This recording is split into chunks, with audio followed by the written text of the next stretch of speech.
Qu'est-ce que le blasphème contre l'Esprit Saint et pourquoi est-il impardonnable? Alors le contexte du verset, Jésus vient de guérir un homme possédé, aveugle et muet. Les pharisiens disent alors, dans Matthieu chapitre 12, c'est par Belzéboul, le prince des démons, qu'il chasse les démons. Et c'est là que Jésus répond, tout péché et tout blasphème sera pardonné aux hommes, mais le blasphème contre l'Esprit ne sera pas pardonné.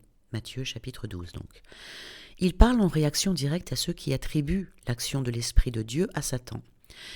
Autrement dit, ils voient le bien, mais ils l'appellent mal. Ils perçoivent la lumière, mais ils la nomment ténèbres. C'est ce renversement absolu qui est au cœur du blasphème contre l'Esprit Saint. Ce blasphème, c'est l'inversion volontaire du vrai et du faux. Ce n'est pas une erreur, ce n'est pas un doute, c'est un renversement conscient. On sait que quelque chose vient de la lumière et on dit que ça vient des ténèbres. Alors logiquement, qu'est-ce que cela veut dire? L'Esprit Saint dans tout le Nouveau Testament, c'est la présence vivante de Dieu dans le cœur humain. C'est lui qui éclaire, qui réveille la conscience, qui murmure le vrai du faux, qui attire vers la vérité. Blasphémer contre lui, ce n'est pas dire des mots vulgaires ou se moquer, c'est refuser délibérément la vérité reconnue comme telle. C'est un refus intérieur lucide, une fermeture volontaire à la lumière. En somme, savoir que quelque chose vient de Dieu et dire que ça vient du mal. Ce n'est pas une erreur d'opinion, c'est un choix spirituel. C'est pourquoi Jésus dit que ce péché ne peut pas être pardonné, non pas parce que Dieu ne veut pas, mais parce que l'homme se ferme lui-même à la possibilité du pardon. Le pardon de Dieu passe par l'Esprit. C'est lui qui pousse au repentir, qui inspire la demande de pardon, qui unit à la grâce. Si je refuse l'Esprit, c'est-à-dire la seule porte par laquelle le pardon passe, il ne reste aucun canal par lequel le pardon puisse m'atteindre. C'est comme refuser l'air en criant « Je ne veux pas respirer », ce n'est pas que l'air me condamne, c'est moi qui m'étouffe. Autrement dit, je sais que c'est vrai, mais je ne veux pas que ce soit vrai. Et tant que quelqu'un dit ça, eh bien aucune grâce, aucun pardon ne peut l'atteindre, pas parce que Dieu refuse, encore une fois, mais parce que la personne refuse Dieu. Mais si on sait que c'est vrai, nier le vrai, c'est juste mentir, eh bien pas exactement. C'est plus profond que le mensonge en fait, le blasphème contre l'Esprit Saint. Un mensonge touche la parole. Le blasphème contre l'Esprit, lui, touche la volonté, le cœur même de la liberté. C'est le refus intérieur de laisser la vérité agir en soi. On va prendre l'exemple de Judas. Alors les évangiles racontent deux drames parallèles. Pierre renie Jésus 3 fois, Judas le trahit une fois, et pourtant un seul est sauvé, l'autre se perd. Alors pourquoi? Le texte dit dans Matthieu chapitre 27, « Alors Judas, voyant que Jésus était condamné, fut pris de remords.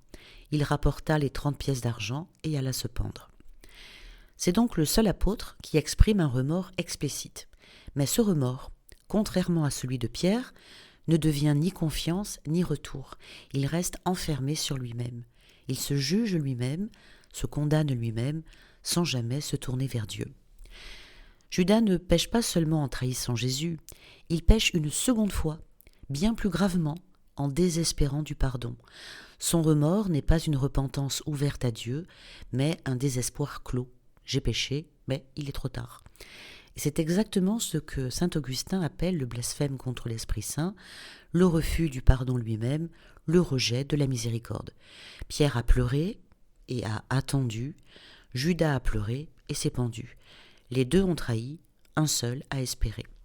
Et Thomas d'Aquin reprend l'idée d'Augustin quand il dit « Le péché de Judas n'est pas seulement d'avoir trahi, mais d'avoir douté du pardon. » Et il ajoute « Il a eu la douleur du péché, mais non la confiance en la miséricorde. » En langage spirituel, Judas a eu la contrition, mais sans espérance. Or, sans espérance, la contrition devient stérile, c'est comme une graine sans lumière.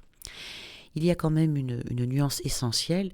Le Christ sur la croix a dit « Père, pardonne-leur, car ils ne savent pas ce qu'ils font. » Il n'a pas ajouté « sauf Judas ». Donc en fait, je pense qu'il pardonne à tous, en tous les cas à tous ceux qui l'ont trahi, renié, abandonné. Mais Judas, lui, n'a pas voulu recevoir ce pardon. C'est cela le tragique en fait.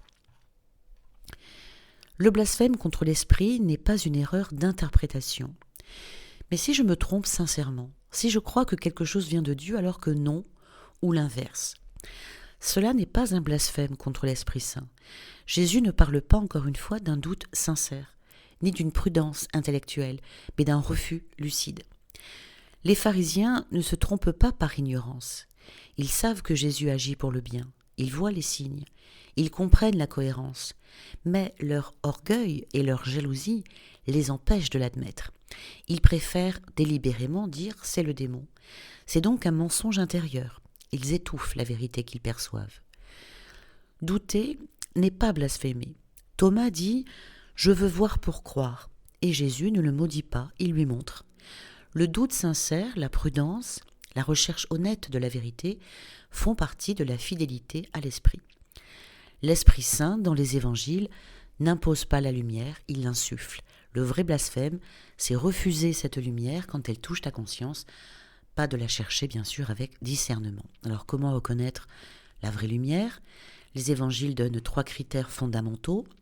La vérité, jamais la manipulation.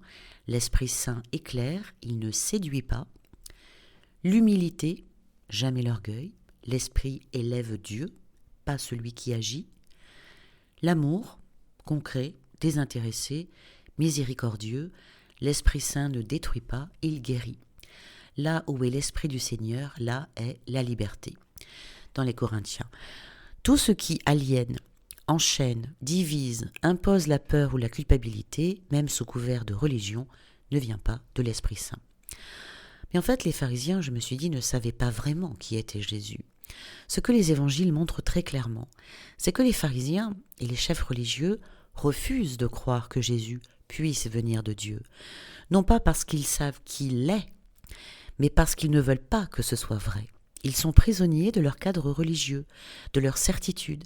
Ils voient les signes, ils entendent les paroles, mais tout en eux dit « non, cela ne peut pas être le Messie ». Quand ils disent « jamais homme n'a parlé comme cet homme », répondent même certains gardes dans Jean chapitre 7. « Seriez-vous égarés, vous aussi ?» leur répondent furieux les pharisiens. Donc oui, je pense qu'ils croient vraiment tuer un imposteur. Ils pensent protéger leur religion, leur peuple, leur loi, leur péché et donc l'orgueil spirituel, l'aveuglement volontaire, mais pas le blasphème conscient contre l'esprit. Jésus lui-même le dit sur la croix, « Père, pardonne-leur, donc ils ne savent pas ce qu'ils font. » Et cette phrase, c'est la clé. Si Jésus leur demande le pardon, c'est qu'il ne les juge pas coupables du blasphème contre l'Esprit Saint. Ils ont agi dans l'ignorance, dans la peur et la jalousie, mais pas dans la lucidité du mal absolu. Parce que je me suis dit, s'ils avaient su qui était vraiment Jésus, ils ne l'auraient jamais tué. Et les évangiles le confirment. Dans 1 Corinthiens 2,8, Paul écrit « S'ils avaient connu le mystère de Dieu, ils n'auraient pas crucifié le Seigneur de gloire. » Les pharisiens, donc pour terminer, n'ont pas blasphémé contre l'Esprit Saint parce qu'ils n'ont pas su qui était Jésus. Ils ont tué le Messie parce qu'ils ne le reconnaissaient pas comme tel. Ils ont donc péché, oui, contre le Fils de l'homme, mais pas contre l'Esprit. Les pharisiens n'ont pas blasphémé contre l'Esprit Saint, ils ont péché, oui, gravement, mais pas dans la connaissance absolue du bien qu'ils rejetaient.